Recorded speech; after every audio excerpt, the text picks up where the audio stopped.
can't stay.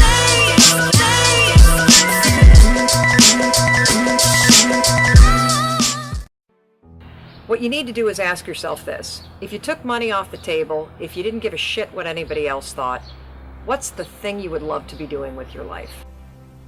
What do you really want? Now, I'm not talking about something small. I'm not talking about a little haiku. I'm not talking about renovating your kitchen. I'm not talking about signing on 10 new customers this month. I'm talking about what you really want. Be honest with yourself. What is it that you would want to do with your life if you didn't have to pay the bills doing it? But one thing is you have to have a very clear vision, a very clear goal of where you want to go. Because only then you will get there. You can have the best airplane or the best ship in the world, but if the captain doesn't know where to go, he will just drift around. If the pilot does not know where to go, he will just drift around with his plane. So I think the key thing is that we know where we're going and that you're very passionate about that. You see it always in front of you, the goal. And the other thing that's important is that you got to shoot for the top. You got to go and really have big goals and think big, because then you're going to get big. Then you're going to go and achieve big things. That is the most important thing. You know, we don't achieve big things by accident. So shoot for the top, shoot for the sky, shoot for the, for the stars. If you know exactly what it is you really want, what you desire, what you're really after, clarity is power. The more clear you are and specifically what you want, the faster your brain can get you there. But if you're generally saying things like, what do I want? Well, you know, I want more money. Fine, here's $1, get out of here. Did you achieve the outcome? Yeah, when you're that general, you think you're not getting your goal, you are. The way you language your goal, the way you think about it, you're receiving it. I want to feel a bit better.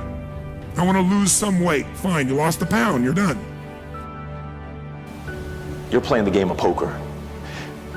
If you take all your chips and you push them in the middle of the table, what does that mean?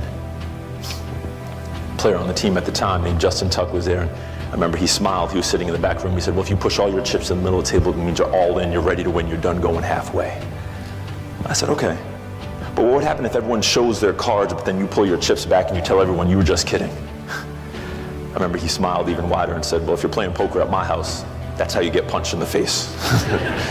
I said, Justin, you're right. So if we would never do it in a game of poker, why do we do it with our lives? Why do we say we're going to be committed to something when things get tough, when the unexpected happens, we back away and say, it's not for me? Most of you are not doing what you want to do with your life because you're worried about somebody else's opinion. There is way too many people in this room right now that are doing stuff they hate. Please stop doing that. Promise me you won't. Don't listen to the naysayers, because there's always people out there that will tell you that you will not be able to do that, forget it, it's a stupid dream that you have, or a crazy vision, and those. Don't listen to the naysayers. The other thing is that you got to work your butt off. If you think that you're going to go and accomplish something really special and be the best in anything in the world, and you think you can do it without working, you make a big mistake. Because no matter what I did, if it was in bodybuilding or in acting or if it is in the political arena, it always took a lot of work. And you got to put out, and you got to, sometimes make a lot of sacrifices. Notice, if you're not willing to work hard, forget about it. So there's another rule that is very important. You can say, well, I'm not willing to put in the effort because what if I fail? Well, first of all, if you don't put in the effort, you will fail because life is hard and it takes everything out of you to do it properly.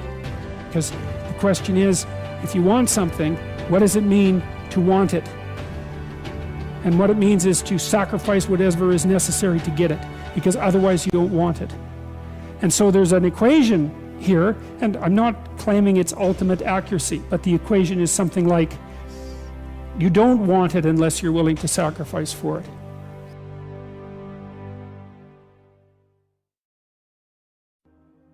Look, in life, it's going to be very easy for you to blame everybody. Very easy for you to blame everybody. You can blame everybody else, but there's one person that's going to know that you didn't take responsibility, and that's you. That's a tough one to live with. I didn't get a new daddy. I didn't get a new mama. What changed? I changed. And I stopped being a victim. I stopped saying I've got to wait for good things to happen to me. And I said, I'm going to grind. I'm going to fight. I'm going to work. I'm going to press toward. I'm going to learn. I'm going to do everything in my power. Every single day, I'm going to do everything in my power to become a victor and not a victim. It's take no less than 100% responsibility for your life. You know, one of the greatest myths that's pervasive in our culture today is that you're entitled to a great life and that somehow, somewhere, someone is responsible for filling our lives with continual happiness and exciting career options, a nurturing family and blissful personal relationships simply because we exist. But the real truth is that there's only one person responsible for the quality of your life, and that person is you. In life, we're all born with either an advantage or disadvantage. We either started with too much or we started with too little, and then basically, you know, your internal fortitude decides if that was good or bad. I've sat with people that have $10 million in their trust fund crying, saying that they hate their lives because their parents took care of everything and they'll never achieve anything on their own, and no matter what they achieve, everybody's gonna say it wasn't them, and they think it's the worst, and they're suicidal. This is real. To be very honest with you, I'll give you the answer. You have no choice. What's the alternative? When you have a setback, what are you gonna sit there and say, it was your granddad and your dad?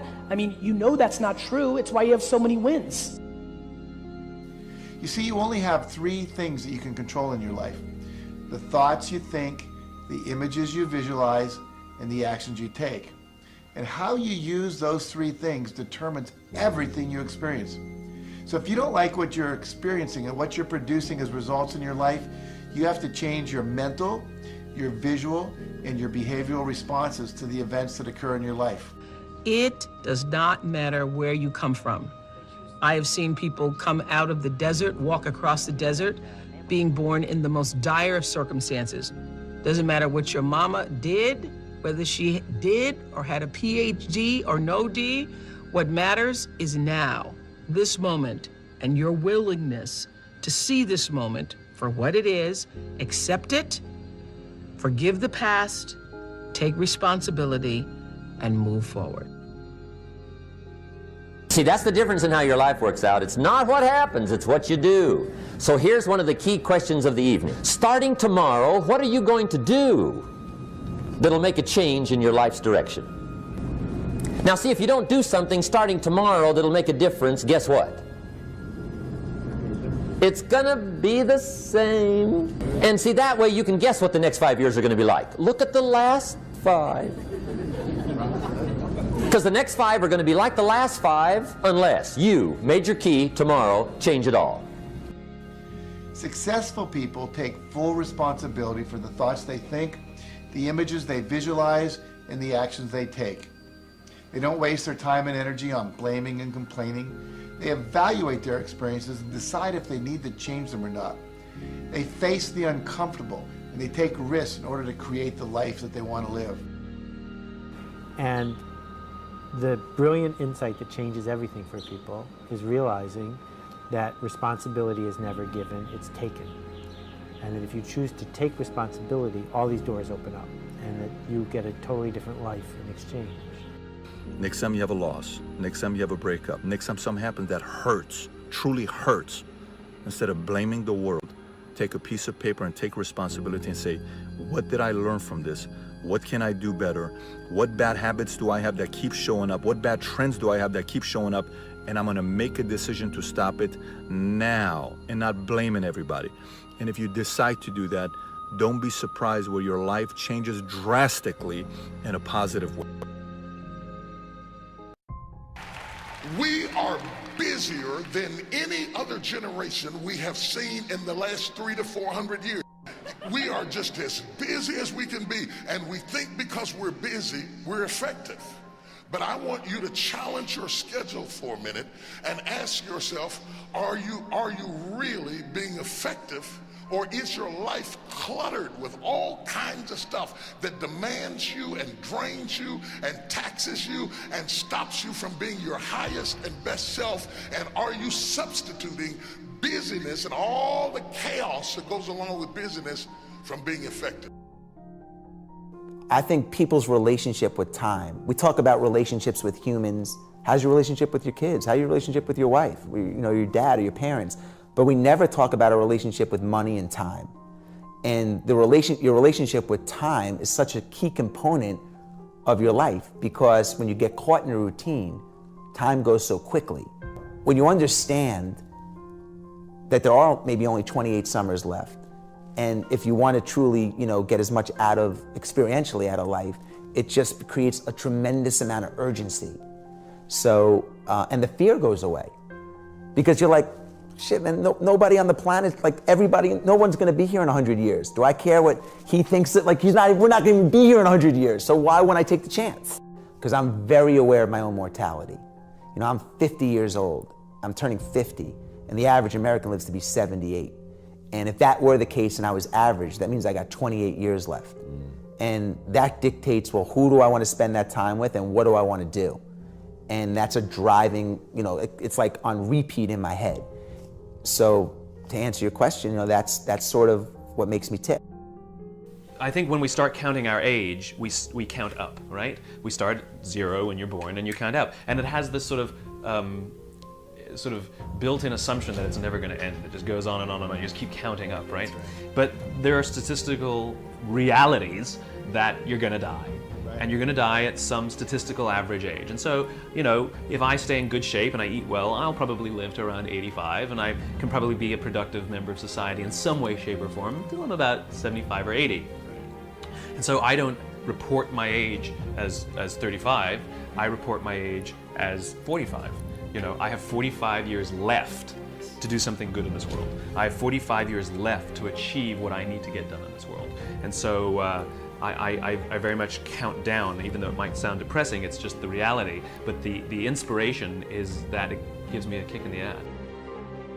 How do you want your life to look? He goes, look, when I die and I go to heaven, he goes, the last thing I want to happen is for God to go, these are the expectations that I had you at. Right. This is where I wanted you to become, but you were far from ever reaching your fullest potential. So he says, I have the obligation to strive more, take more risks, put in more effort to become the man, the leader, the entrepreneur, the visionary, the parent, the father, the spouse that I'm going to be when I die.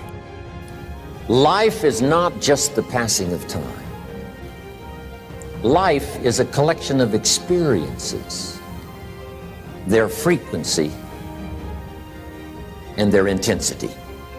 There's not a day that goes by when my head hits the pillow where I don't say to myself, did I maximize the day, and am I aware of my mortality? And it might sound depressing, but it's not. For me, it's thrilling. That every moment is a gift, every second is a gift, every thought is a gift, every idea is a gift, every opportunity is a gift, everybody you meet is a gift. You are gifted with opportunities, and I want to show you how to begin to maximize what you've got.